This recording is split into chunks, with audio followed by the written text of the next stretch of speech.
इससे मुक्त संग यानी कि संग से मुक्त होने से वो सबसे अच्छी तरह से निवृत्त हो जाता है। सारे कर्तव्य कर्म उसके लिए करने चाहिए। स यज्ञ प्रजा सृष्टवा पुरोवाच प्रजापति। ब्रह्मा ने पूर्व काल में कल्प के प्रारंभ में सारी यज्ञ के द्वारा सारी प्रजा की सृष्टि करके अनेन प्रविश्य से वो अतिष्ठ काम बुधुक सारे प्रजा को ये आदेश दिया कि तुम इस यज्ञ के द्वारा इच्छित वस्तुओं को कामनाओं की पूर्ति कर सकते हो।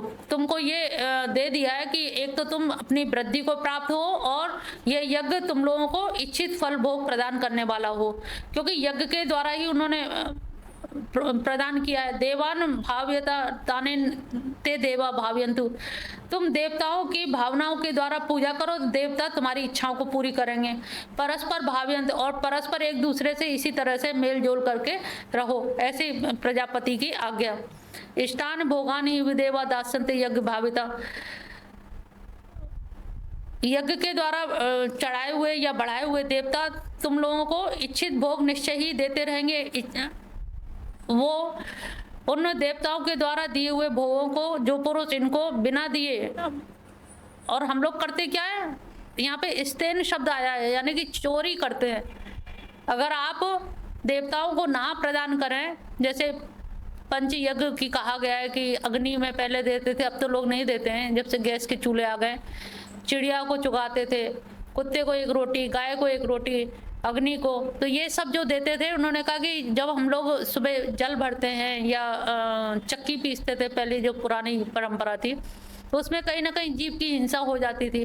तो इनका ये था कि पंच ये यज्ञ करते रहेंगे, बलि वैश्व देव यज्ञ होता रहेगा, तो आपके जो पाप हैं वो सबके सब तभी की तभी हो। एक तो जुड़ जाना, पाप का पिंड तैयार हो जाना, और एक ये कि आज हमने लिखा और आज ही मिटा दिया तो आसानी से मिट जाएगा। तो परस्पर हम इस तरह से अगर करते रहें, सबके हिस्से देते रहें। हमारे घर में चिड़िया भी आ रही हैं, चूहे भी हैं, देखा जाए तो चूहे कहाँ, जंगल में तो जाके अपना घर बनाएंगे नहीं, उन्हें भोजन नहीं मिलेगा, तो वो भी यहीं बनाते हैं। तो हर जीव का अपना अपना हिस्सा है, और वो हिस्सा लिए बिना मानेगा नहीं। वो जीव पता नहीं कौन सा रूप धारण करके कौन तुम्हारे पूर्वज आ गया है या कौन है, कुछ कहा नहीं जा सकता। तो सबके अपने अपने हिस्से हैं, और सबका हिस्सा अगर आप देते रहें तो हमारे सारा यज्ञ, ये भी एक यज्ञ है, सबका हिस्सा निकाल देना। भिखारी आता है, उसको पहले ये होता था हर घर से भिखारी मांगता था, 2 रोटी देना जरूरी होता था। हमारे यहाँ तो भिक्षा, इसको जो मधुकरी जो कहे जाती है, ब्रजवासियों की मधुकरी बड़ी जरूरी मानी जाती है। चाहे वो हाँ वहाँ से मांग के, उनको ये रहता है कि ब्रजवासियों की मधुकरी मिल रही है खाने को, तो ये बहुत भाग्य की बात मानी जाती थी। तो उसी तरह से मांग करके लेके आना। तो वहाँ पहले ये कर्तव्य भी माना जाता था कि अगर वो दरवाजा सूना है, अभागा है, जिस द्वार पे कोई भिखारी नहीं आया, कोई साधु संत नहीं आया मांगने के लिए, तो वो अपना अभागापन मानते थे कि हमारा गृहस्थ धर्म व्यर्थ हो गया, गृहस्थी होने का फायदा क्या हुआ। रोटी बना के खुद ही खा ली, तो ये तो जानवर भी करता है, खुद ही छीन के लाता है, खुद खा लेता है। तो गृहस्थ का ये धर्म नहीं है। पहले गृहस्थ के जो धर्म बताए जाते थे, अब वो सारी परिभाषाएं बदल गई हैं, वो चीजें ही नहीं रह गई हैं। तो यहाँ पर उन्होंने कहा कि सारे आप भी इच्छाओं की, आप जो चाहोगे वो सब मिलेगा देवताओं से, क्योंकि देवता को भी आप संतुष्ट करें, और देवताओं को संतुष्ट करेंगे तो देवता आप पे प्रसन्न होकर के आपको सभी कुछ देंगे। तो इस तरह से ये आदान प्रदान की भूमिका उन्होंने बताई। यज्ञ असिस्टेंट संतो, यज्ञ से जो बचा हुआ हम जो भी भोजन बनाते हैं, और सारा यज्ञ यानी कि सब कुछ सबको देने के बाद, पात्रानुसार सबका अपना अपना हिस्सा निकालने के बाद जो अवशिष्ट बचता है, उसी को जब हम भोजन करने बैठते हैं, भोग लगाते हैं, मुंजते थे, तो वो उससे हमारे सारे किलवेशई यानी कि सारे पाप नष्ट हो जाते हैं। और जो ऐसा नहीं करते हैं तो वो ऐसे लोग अपने पाप को ही खाते हैं, पापाचारी अपने पाप को ही भोग करते हैं। तो इसका मतलब है कि हमें हिस्सा अवश्य निकाल देना चाहिए, कम से कम गौ ग्रास तो निकाल ही दें। एक गाय के लिए रोटी, या कोई काला कुत्ता हो या कोई और जानवर ऐसा हो, तो उसके लिए निकाल देने से आपके जो पाप हैं वो अपने ऊपर ले लेते हैं और आपका पाप नहीं होता है। अन्नाद भवंती भूतानि, अन्न से ही सारे भूत प्राणी जगत जीवित रहता है। और पर्जन्य अन्नान भव, और पर्जन्य से पर्जन्य, यहाँ पर्जन्य देवता है जो बारिश करते हैं, उनको पर्जन्य देवता कहा जाता है। वृष्टि, हाँ, इंद्रादि को काले मेघ समझ लीजिए। पर्जन्य से अन्न संभव है। यज्ञाद भवती पर्जन्य, और यज्ञ से पर्जन्य, पर्जन्य कैसे होते हैं? यज्ञ से उत्पन्न होते हैं, और यज्ञ कर्म से होता है। कर्म ब्रह्म से, ब्रह्मो यानी यहाँ पर है वेद का अर्थ है ब्रह्मो से। कर्म ब्रह्म से यानी कि वेद से उत्पन्न होते हैं, और ब्रह्म अक्षर से, वेद अक्षर से उत्पन्न होते हैं। तस्मात् सर्वगतम, इसलिए सर्व जगह, हर जगह व्यापक ब्रह्म नित्य ही यज्ञ में प्रतिष्ठित है। वो जो सार्वभौमिक जो ब्रह्म हैं, जिन्हें नित्य कहा जा सकता है, वो सभी जगह स्थित है। तो इसको उल्टा करके करोगे तो भी वो हो जाएगा। अक्षर से वेद, और वेद से कर्म, कर्म से यज्ञ, यज्ञ से पर्जन्य, पर्जन्य से अन्न, अन्न से भूतादि। इस तरह से क्रम पीछे से भी चल सकते हो और सीधे उधर से भी चल सकते हो, दोनों तरफ से ही कर सकते हो।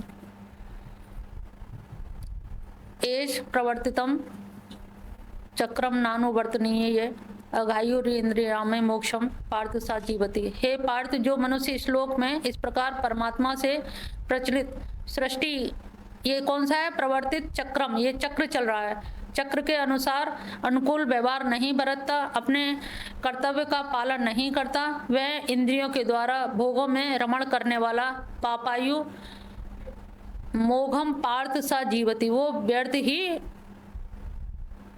अघायु इंद्रिय रामो, जो केवल इंद्रियों में ही रमण करता है, और जो भोगों में रमण करता है, यानी कि इंद्रियों के द्वारा जो भोग प्राप्त होते हैं उनमें रमण करने वाले ऐसे आयु, उसको क्या कहा है? अघायु यानी कि पापायु। मोघम माने व्यर्थ ही वो जीवित है, उसका जीवित रहना भी व्यर्थ है, उसका कोई जीना जीना नहीं है। यस्तु आत्मरतिरेव से आत्मतृप्त मानव, जो परंतु जो मनुष्य आत्मा में ही रमण करने वाला, आत्मरति, आत्मन में संतुष्ट और आत्मा में ही तृप्त है, ऐसे व्यक्ति के लिए कोई कार्य यानी कि विधि विधेय जो कार्य हैं, वैदिक जो कार्य हैं, वो कोई कार्य उनके लिए नहीं होते हैं, क्योंकि वो आत्मरमण, आत्मरति, वो अपने आप में ही तृप्त रहने वाले हैं, और जब खुद में तृप्त रहते हैं तो उनको कोई और आवश्यकता नहीं है कि कोई कार्य करे, क्योंकि प्रत्येक कर्म फलदायी होता है। तो जब फल, उन्हें कोई चीज चाहिए नहीं है, किसी भी प्रकार की आकांक्षा नहीं है, अभिलाषा नहीं है, अपने आप में ही रमण कर रहे हैं, तो ऐसे व्यक्ति के लिए कोई विधेयात्मक कर्म, निषेधात्मक कर्म नहीं होते हैं। नैवं तस्य कृते अर्थो ना कृतेन कश्चन ना चा से सर्वभूतेषु कश्चित् व्यर्थ। उसके इस विश्व में ना तो कर्म करने से कृते ना अर्थ, ना तो कर्म करने से कोई अर्थ है, और ना कृते ने, और ना ही कुछ ना करने से ही कुछ अर्थ, कोई प्रयोजन है। कर्मों को ना करने से ही ना तो कुछ है और ना करने से, दोनों चीजों से न्यूट्रल है। संपूर्ण प्राणियों में इसका किंचन मात्र भी स्वार्थ का संबंध नहीं रहता, क्योंकि ना तो करना ही इसके लिए बड़ी बात है, और ना करे तो भी ये नहीं कि मैंने छोड़ा है, यहाँ पे त्याग भी नहीं दिखाता कि मैंने त्याग दिया है, और ना ये है कि मैंने करा नहीं है। तो करना और ना करना दोनों ही समस्थिति है। अनासक्त हो जाए तो ठीक, ना हो जाए तो ना करने में भी हट नहीं है और करने में भी हट नहीं है। जैसी इच्छा, प्रभु जैसी भी कह सकते हो। ना तो करने में वासना है, ना करने में। अहंकार तो बाद में आएगा, वासना पहले काम तैयार करता है ना, कामना स्पृहा, बाद में अहंकार आएगा कि मैंने ये काम किया। तो वो इन दोनों से, करने और ना करने दोनों में ही उसका कोई प्रयोजन नहीं है, वो दोनों में ही तटस्थ रहता है। तस्माद असक्त सततम कार्यम कर्म समाचार असक्तो है चरण परम पापनोति पुरुष। इसलिए तू निरंतर आसक्ति से रहित होकर कर्तव्य कर्मों को भली भांति करता रहे। क्यों करता रहे? क्योंकि आसक्ति से रहित, असक्त होकर के जो कर्म करता हुआ मनुष्य किसको प्राप्त होता है? परम आपनोति, परमात्मा को प्राप्त हो जाता है। कितना आसानी उन्होंने बता दिया। अब ये सुन के अर्जुन को थोड़ी दुविधा भी होगी कि परमात्मा को प्राप्त हो जाता है, उसके लिए उन्होंने कर्मण्य भी संसिद्धि, तुझे विश्वास ना हो तो ये तो लोगों ने किया है। राजा जनक का उदाहरण है, राजपाट संभाल लेते वो तो, और पूरा राजपाट संभालते हुए भी उन्होंने किस तरह से सुखदेव के संग बैठे हुए शास्त्रार्थ हो रहा था, मंत्री ने आके बताया कि महल में आग लग गई है, तो उन्होंने कहा ठीक है कोई बात नहीं,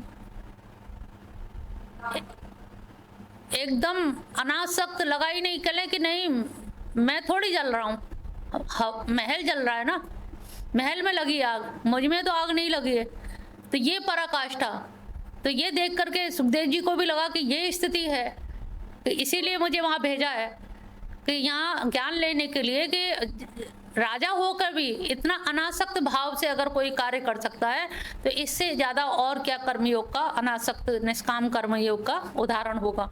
तो उन्होंने जनक का उदाहरण दिया कि उन्होंने कैसे लोकम संग्रह, और अगर तू भी चाहे तो लोक में संग्रह, लोक संग्रह के लिए, लोक के हित के लिए तू भी अच्छी प्रकार से कर्म करने में अहरसी यानी कि योग्यता रखता है, तू भी कर सकता है। ऐसा नहीं कि तू नहीं कर सकता, मैं खाली जनक का उदाहरण दे रहा हूँ, तू भी उसमें कर सकता है। यद आचरति श्रेष्ठ तेव देवतरो जना यद प्रमाणम कुरुते लोकस्तनु, अगर तू श्रेष्ठ पुरुष जो आचरण करता है उसका अन्य लोग भी वैसे की वैसे अनुसरण करते हैं। जो कुछ प्रमाण कर देता है समस्त मनुष्य समुदाय उसी के अनुसार करने में लग जाता है, अनुवर्तने, क्योंकि हम कोई बात होती तो हम शास्त्र लेकर के तो बात नहीं करेंगे। अब देखते हैं क्या होगा, जैसे 4 पंडितों की बात कही जाती है, विद्या अर्जन करके आए तो वहाँ उन्होंने पढ़ा कि पतली पतली जो सूत की तरह सूत फेनी है वो नहीं खानी है। तो इसी तरह अब वो शास्त्र खोल के देखेंगे तो पता लगा मति भ्रम हो जाएगा कि व्यवहार जगत अलग होता है और सिद्धांत जगत अलग होता है। तो कोई भी शिक्षा अगर व्यवहार जगत में नहीं लिए, केवल सैद्धांतिक लिए तो आप सफल हो जाएं ये कोई निश्चित नहीं है। बहुत सारे लोग होते हैं, बहुत पढ़े लिखे होते हैं, लेकिन वो व्यवहारिक सत्ता से वाकिफ नहीं होते हैं और सैद्धांतिक सत्ता है और सैद्धांतिक सत्ता से काम नहीं चल पाता। आपको आना तो इसी व्यवहार जगत में है ना, उस व्यवहार जगत में आने के लिए हर चीज़ का, जैसे हमारे यहाँ एक सेंधव माने नमक होता है। एक व्यक्ति भोजन कर रहा था और एक व्यक्ति युद्ध के लिए जा रहा था, तो उसने जो युद्ध करने जा रहा था तो उसने कहा सेंधव ले आओ, तो नमक लेके पहुंचा। उसने डांटा फटकारा कि तुम्हें शर्म नहीं आती, तो उन्होंने कहा आप ही ने तो कहा सेंधव ले आओ। और जो खाना खा रहा था उसने कहा सेंधव ले आओ, तो उसने घोड़ा ला के खड़ा कर दिया, लीद कर दी उसने। कहले कि ये तुमसे कहा, तो दोनों तरफ से उसने मार खाई। कहने का अर्थ है कि हर शब्द का देश काल परिस्थिति के अनुसार अगर ज्ञान नहीं है तो आप भी मार खाओगे। तो हर वस्तु कौन अर्थ कहाँ पर प्रयुक्त तो होना चाहिए, ये एक कॉमन सेंस होना चाहिए। देश काल परिस्थिति के अनुसार ही शब्दों का उतार चढ़ाव आता है। ना में पार्थस्ति कर्तव्य त्रिषु लोकेषु किंचन, हे पार्थ मेरे लिए देख तीनों लोक में कोई भी काम करने योग्य नहीं है, और फिर भी मेरे लिए कोई अप्राप्त भी नहीं है जिसकी मुझे प्राप्ति करना हो, और फिर भी मैं सभी कामों को करता हूँ। क्यों करता हूँ? क्योंकि लोग मेरा वर्तन करेंगे, मेरे अनुगामी बनेंगे। ये गता सपंथा, अब महाजन अगर मैं ही अगर छोड़ दूँ, नहीं तो मुझे क्या प्राप्त करने की इच्छा है? कोई चीज़ है? कुछ भी नहीं है, सब प्राप्त है। और कोई भी काम नहीं है कि जिसे मुझे करना चाहिए। और घर में देखा जाए तो 9 लाख गऊएं थी, लेकिन फिर भी माखन चोरी करके खाया। पैरों में उन्होंने कभी भी खड़ाऊ नहीं पहनी, चप्पल जूते नहीं पहने। यशोदा मैया मखमल की चप्पल लिए डोली की जूती पहन ले, नहीं पहनी क्योंकि और बच्चे नहीं पहन रहे। अहंकार ना आ जाए, सबको ये लगे कि ये तो राजघराने का लड़का है। तो गाय चराएंगे, किसी को भी भेज सकते थे, खुद गायों को हाँकना। तो ये कौन काम करे? मेरे कौन से काम थे? कोई काम तो नहीं था, लेकिन मैंने सारे काम किए। अगर मैं ना करता तो मेरा अनुगमन करके सारे गोप ग्वाल बैठ जाते, और मैं गया जंगल तो सारे गोप ग्वाल चले मेरे संग में।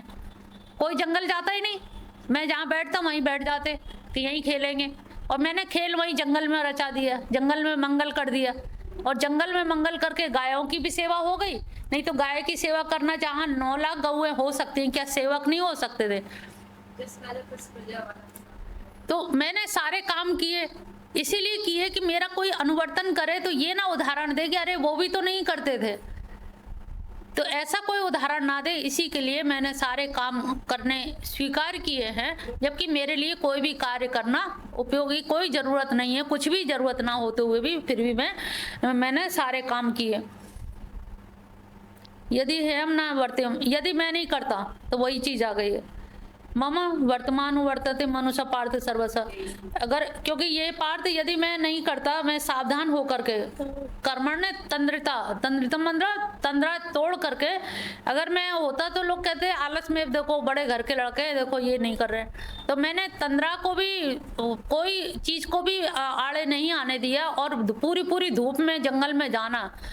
तो ऐसी स्थिति में भी मैंने मम वर्तमान वर्तते मनुष्य पार्थ सर्वस, क्योंकि ये अगर मैं ऐसा ना करता तो हानि हो जाती, क्योंकि मनुष्य सब लोग फिर मेरा ही वर्तन करते, मेरे ही मार्ग का अनुसरण करते, और मेरे मार्ग का अनुसरण करते तो ये एक ऐसी छाप पड़ जाती कि युगों युगों तक छाप पड़ जाती। आज भी हम लोग कृष्ण को क्यों फॉलो कर रहे हैं? उनके गीता के सिद्धांतों को इसीलिए मान रहे हैं क्योंकि वो सिद्धांत थे और आचरण में उतारा था। खाली सिद्धांत बता जाते, गीता लिख जाते तो शायद इतना नहीं असर पड़ता, लेकिन उसको उन्होंने जिया है, साक्षात प्रमाण दिया है। चाहे वो गोपियों के साथ हो, गोप ग्वालों के साथ हो, या यशोदा मैया के साथ हो, जो भी हो, जैसा भी है, उन्होंने हर चीज़ का वैसे ही अनुपालन किया जैसे एक साधारण मनुष्य करता है। कहीं भी अपनी भगवत्ता नहीं दिखाई। गोवर्धन पर्वत उठाया कन्नी उंगली पे, तो ये नहीं दिखाया कि अब मेरी रोज नित्य आप पूजा करिए, मैंने तो गोवर्धन उठाया। जल प्रदूषण के लिए उन्होंने नाग, काली नाग को नाथा, प्रदूषण दूर किया। तो कहीं कोई अहंकार भाव आया कि तुम अब मेरी पूजा करोगे, मैंने नाथ दिया, कितना बड़ा काम किया। तो शुरू से, बचपन से, पूतना छठे दिन से ही कोई ना कोई असुर आ रहा है, उसका वध कर रहे हैं। क्यों? क्योंकि मैं अगर नहीं करूँगा तो ये और बच्चों को हनन कर देंगे। कंस का तो यही आदेश था ना कि इतने दिन के बीच में जो भी बच्चा हुआ वो सबको मार दो। तो अच्छा हुआ कि उनको ही मार दिया जाए तो बच्चे कम से कम बच जाए। तो शुरू से ही उनको संघर्ष करते रहना पड़ा, और संघर्ष करते करते यहाँ तक किया कि जीवन भर यहाँ महाभारत तक उनको आना पड़ गया। तो ये उनके संघर्ष का ही। और जब महाभारत में ही देखा कि द्रौपदी की जूती चप्पल बगल में दबा के भीष्म पितामह के पास लेके जाते हैं, क्योंकि और वो समझ भी रहे कन्हैया क्या छुपाए हुए हो, कुछ बता भी नहीं सकते, लेकिन उनको मालूम है कि भानुमति को बुलाया है दुर्योधन की पत्नी को आशीर्वाद देने के लिए। तो द्रौपदी को ले गए, तो कहाँ कैसे गुड़ा भाग लगना है, कहाँ से कैसे काम होना है। क्या कोई किसी के जूते चप्पल बगल में उठा पाएगा? हम लोग भी नहीं उठा पाएंगे। तो सोचो उन्होंने कितना बड़ा मतलब उदाहरण प्रस्तुत किया इस स्तर तक। अर्जुन जब सो रहे थे अपने उसमें युद्ध के टाइम में, तो रात में ये उठ के जाने लगे। युधिष्ठिर को थोड़ी शंका हुई कि ये छलिया तो है, कहीं ऐसा नहीं है कि दिन में हमारे रहते हो, रात में कौरवों के हो जाते हो। तो पीछे पीछे गए उनके, देखा ये कहाँ जाते हैं। देखा तो अर्जुन के शिविर में गए और अर्जुन के पैर दबाने लगे। तो उन्होंने कहा अरे कृष्ण ये तुम क्या कर रहे हो? कहले अरे सुनो तो सही, इसके पैर में कान लगा के सुनो, कृष्ण कृष्ण कृष्ण कृष्ण आवाज आ रही है। ये मेरा ऐसा अनन्य भक्त है, मुझे चैन से नहीं सोने दे रहा। मेरा भक्त मुझे पुकारे और मैं चुपचाप सो जाऊं, ये कैसे संभव है?